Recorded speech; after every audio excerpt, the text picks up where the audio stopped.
আজকে রান্না করব পাট শাক। পাট শাকটা কেটে ধুয়ে রেখে দিয়েছি।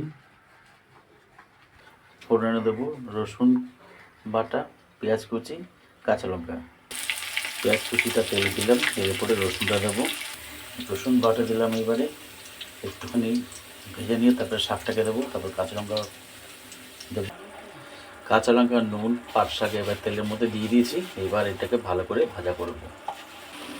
পাট শাকের জলটা মরে গেলে পরে একটুখানি হয়ে যাবে, একদম শুকনো করে ভাজলে পরে খেতে খুব ভালো লাগে। পাট শাকের জলটা শুকিয়েছে, আর একটু শুকনো হবে, ভাজা ভাজা হয়ে যাবে। পাট শাক ভাজা হয়ে গেছে, নামিয়ে নিলাম। আপনি এভাবে করে খাবেন, খেতে খুব ভালো লাগবে। বাটা মাছ রান্না করা হবে ডাঁটা আলু দিয়ে ঝোল। কড়াইতে সর্ষে তেল দিয়েছি, তেলটা গরম হয়ে গেলে মাছগুলো ছাড়বো।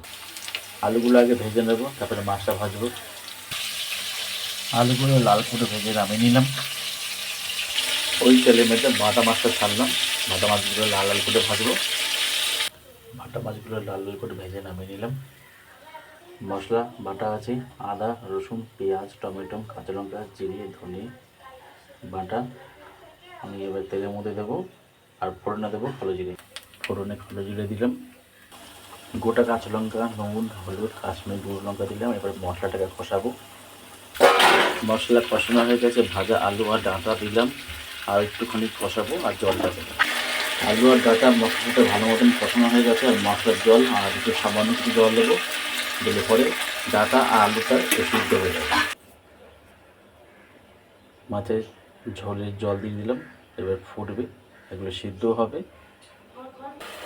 আলুগুলো সিদ্ধ হয়ে গেছে, ডাঁটাগুলোও সিদ্ধ হয়ে গেছে, মাছ ছেড়ে দিলাম, আর একটু ফুটবে, এবার নামিয়ে নেব।